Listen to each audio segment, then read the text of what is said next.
निरंतर मोक्ष। श्री सुखदेव जी ने कहा, बुद्धि के द्वारा पिछले अध्याय में वर्णित रीति से निश्चय करके तथा मन को हृदय देश में स्थिर करके वह गजराज अपने पूर्व जन्म में सीखकर कंठस्थ किए हुए सर्वश्रेष्ठ एवं बार बार दोहराने योग्य निम्नलिखित स्तोत्र का मन ही मन पाठ करने लगा। गजराज जी ने मन ही मन कहा, जिनके प्रवेश करने पर जिनकी चेतना को पाकर ये जड़ शरीर और मन आदि भी चेतन बन जाते हैं, चेतन की भांति व्यवहार करने लगते हैं, ओम शब्द के द्वारा लक्षित तथा संपूर्ण शरीर में प्रकृति एवं पुरुष रूप से प्रविष्ट हुए उन सर्वसमर्थ परमेश्वर को हम मन ही मन नमन करते हैं, जिनके सहारे ये विश्व टिका है, जिनसे ये निकला है, जिन्होंने इसकी रचना की है और जो स्वयं ही इसके स्वरूप में प्रकट है, फिर भी जो इस दृश्य जगत से एवं उसकी कारणभूता प्रकृति से सर्वथा परे विलक्षण एवं श्रेष्ठ है, उन अपने आप बिना किसी कारण के बने हुए भगवान की मैं शरण लेता हूँ।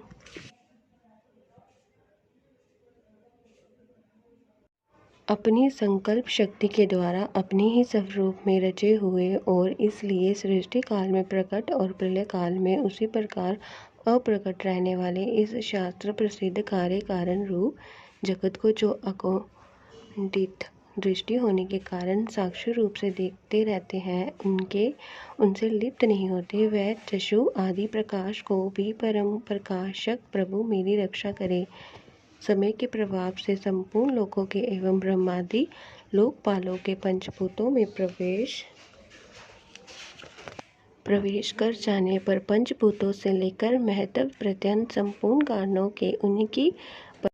प्रवेश कर जाने पर तथा पंचभूतों से लेकर महत्व पर्यंत संपूर्ण कारणों के उनकी परम कारण रूपा प्रकृति में लीन हो जाने पर उस समय दुर्योग्य तथा अपार अंधकार रूप प्रकृति ही बच रही थी। उस अंधकार के परे अपने परम धाम में जो सर्वव्यापक भगवान सब और प्रकाशित रहते हैं, वह प्रभु मेरी रक्षा करे। भिन्न भिन्न रूपों में नाटक करने वाले अभिनेता के वास्तविक स्वरूप को जिस प्रकार साधारण दर्शक नहीं जान पाते, उसी प्रकार सत्व प्रधान देवता अथवा ऋषि भी जिनके स्वरूप को नहीं जानते, फिर दूसरा साधारण जीव तो कौन जान अथवा वर्णन कर सकता है। वह दुर्गम चरित्र वाले प्रभु मेरी रक्षा करे। आसक्ति से सर्वथा छूटे हुए संपूर्ण प्राणियों में आत्म बुद्धि रखने वाले, सबके अकारण हेतु एवं अतिशय साधु स्वभाव मुनिगण, जिनके परम मंगल में स्वरूप का साक्षात्कार करने की इच्छा से वन में रहकर अखंड ब्रह्मचार्य आदि अलौकिक व्रतों का पालन करते हैं, वह प्रभु ही मेरी गति है। जिनका हमारी तरह कर्मवश ना तो जन्म होता है और ना जिनके द्वारा अहंकार प्रेरित कर्म ही होते हैं, जिनके निर्गुण स्वरूप का ना तो कोई नाम है ना रूप ही, फिर भी जो समयानुसार जगत की सृष्टि एवं प्रलय संहार के लिए स्वेच्छा से जन्म आदि को स्वीकार करते हैं, उन अनंत शक्ति संपन्न परब्रह्म परमेश्वर को नमस्कार है। उन प्राकृतिक आकार रहित एवं अनेकों आकार वाले अद्वैत कर्मा भगवान को बार बार नमस्कार है। सव्य प्रकाश एवं सबके साक्षी परमात्मा को नमस्कार है। उन प्रभु को जो मन वाणी एवं चित्त वृत्तियों से भी सर्वथा परे हैं, उनको बार बार नमस्कार है। विवेकी पुरुष के द्वारा सत्व गुण विशिष्ट निवृत्ति धर्म के आचरण से प्राप्त होने योग्य मोक्ष सुख के देने वाले तथा मोक्ष सुख की अनुभूति रूप प्रभु को नमस्कार है। सत्व गुण को स्वीकार करके शांत, रजोगुण को स्वीकार करके घोर एवं तमोगुण को स्वीकार करके मूढ़ से भी प्रतीत होने वाले वेद रहित अतएव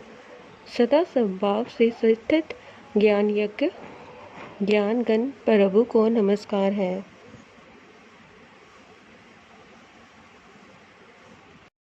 शरीर इंद्रिय आदि के समुदाय रूप संपूर्ण पिंडों के ज्ञाता, सबके स्वामी एवं साक्षी रूप आपको नमस्कार है। सबके अंतर्यामी प्रकृति के भी परम कारण किंतु स्वयं कारण रहित प्रभु को नमस्कार है। संपूर्ण इंद्रियों एवं उनके विषयों को के ज्ञाता समस्त प्रतीतियों के कारण रूप संपूर्ण जड़ प्रपंच एवं सबकी मूलभूता अविद्या के द्वारा सूचित होने वाले तथा संपूर्ण विषयों में अविद्या रूप से भासने वाले आपको नमस्कार है। सबके कारण किंतु सव्य कारण रहित तथा कारण होने पर भी परिणाम रहित होने के कारण अन्य कारणों से विलक्षण कारण आपको बारंबार नमस्कार है। संपूर्ण वेदों एवं शास्त्रों के परम तात्पर्य मोक्ष रूप एवं श्रेष्ठ पुरुषों की परम गति भगवान को नमस्कार है, जो त्रिगुण रूप काष्ठों में छिपे हुए ज्ञान में अग्नि है। उक्त गुणों में हलचल होने पर जिनके मन में सृष्टि रचने की ब्रह्म वृत्ति जागृत हो जाती है तथा आत्म तत्व की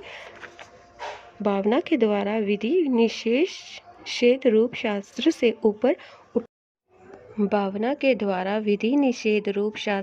ऊपर उठे हुए ज्ञानी महात्माओं में जो सव्य प्रकाशित रहते हैं, उन प्रभु को मैं नमस्कार करती हूँ। मुझ जैसे शरणागत पशु तुल्य अविद्याग्रस्त जीव की अविद्या रूप फांसी को सदा के लिए पूर्ण रूप से काट देने वाले अत्यधिक दयालु एवं दया करने में कभी आलस्य न करने वाले नित्य मुक्त प्रभु को नमस्कार है। अपने अंश से संपूर्ण जीवों के मन में अंतर्यामी रूप से प्रकट रहने वाले सर्वनियंता अनंत परमात्मा को आपको नमस्कार करती हूँ। शरीर पुत्र मित्र घर संपत्ति एवं कुटुंबियों में आसक्त लोगों के द्वारा कठिनता से प्राप्त होने वाले तथा मुक्त पुरुषों के द्वारा अपने हृदय में निरंतर चिंतन ज्ञान स्वरूप सर्वसमर्थ भगवान को नमस्कार करती हूँ, जिन्हें धर्म अभिलाषित लक्षित प्रलोभ धन एवं मोक्ष की कामना से बचने वाले लोग अपनी मनचाही गति पा लेते हैं, अपितु जो उन्हें अन्य प्रकार के अयाचित भोग एवं अविनाशी पार्श्व शरीर भी देते हैं, वह अतिशय दयालु प्रभु मुझे इस विपत्ति से सदा के लिए उबार ले।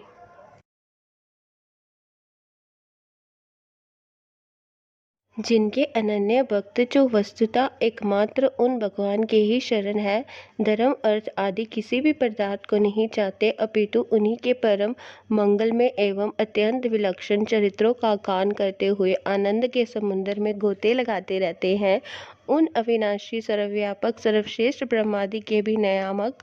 अभक्तों के लिए अप्रकट होने पर भी भक्ति योग द्वारा प्राप्त करने योग्य अत्यंत निकट होने पर भी माया के आवरण के कारण अत्यंत दूर प्रतीत होने वाले इंद्रियों के द्वारा अगम्य तथा अत्यंत दुर्विज्ञेय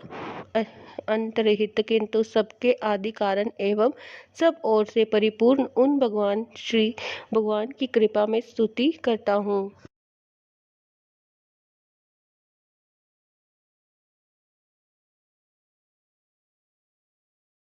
ब्रह्मादि समस्त देवता चारों वेद तथा संपूर्ण चराचर जीव नाम और आकृति के वेद से जिनके अत्यंत शुद्ध अंश के द्वारा रचे गए हैं, जिस प्रकार प्रज्वलित अग्नि से लपटे तथा सूर्य से किरणें बार बार निकलती है और पुनः अपने कारण में लीन हो जाती है, उसी प्रकार बुद्धि मन इंद्रिया और नाना योनियों के शरीर ये गुणमय प्रपंच जिन सव्य प्रकाश परमात्मा से प्रकट होता है और पुनः उन्हीं में ही लीन हो जाता है, वह भगवान वास्तव में ना तो देवता है, ना असुर, ना मनुष्य है, ना तिर्यक मनुष्य से नीची पशु पक्षी आदि किसी योनि के प्राणी है, ना वह स्त्री है, ना पुरुष और ना नपुंसक ही है, ना वह ऐसे कोई जीव है जिनका इन तीनों ही श्रेणियों में समावेश ना हो सके, ना वह गुण है, ना कर्म, ना कार्य है और ना तो कारण ही। सबका निषेध हो जाने पर जो कुछ बचा रहता है वही उनका स्वरूप है और वही सब कुछ है। ऐसे भगवान मेरे उद्धार के लिए आविर्भूत हो।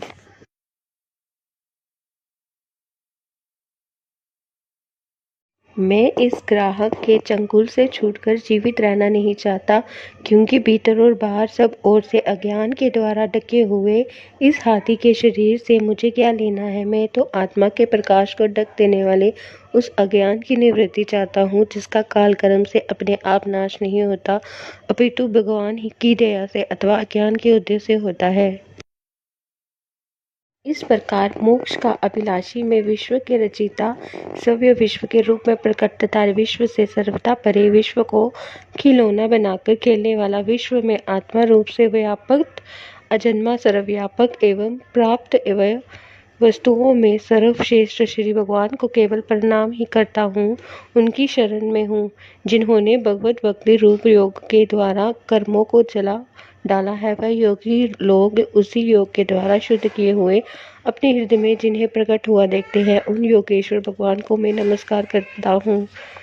त्रिगुणी जिनकी त्रिगुणात्मक सत्व रज तम रूप शक्तियों का राग रूप वेग असह्य है, जो संपूर्ण इंद्रियों के विषय रूप में प्रतीत हो रहे हैं, तथापि जिनकी इंद्रियां विषयों में ही रची पची रहती है, ऐसे लोगों को जिनका मार्ग भी मिलना असंभव है, उन शरणागत रक्षक एवं अपार शक्तिशाली आपको बार बार नमस्कार है। जिनकी अविद्या नामक शक्ति के कार्य रूप अहंकार से ढके हुए अपने स्वरूप को ये जीव जान नहीं पाता, उन अपार महिमा वाले भगवान की मैं शरण आया हूँ।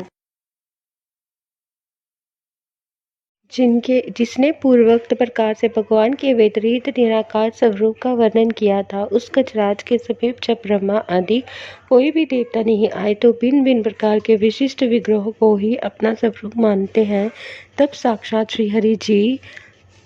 जो सबके आत्मा होने के कारण सर्वदेव स्वरूप है, वहाँ प्रकट हो गए। उपर्युक्त गजराज को उस प्रकार दुखी देखकर तथा उसके द्वारा पड़ी हुई स्तुति को सुनकर सुदर्शन चक्रधारी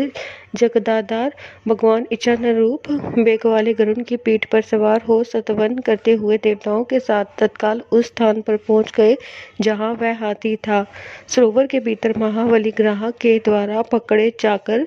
दुखी हुए उस हाथी ने आकाश में गरुड़ जी की पीठ पर चक्र को उठाए हुए भगवान श्री हरि को देखकर अपनी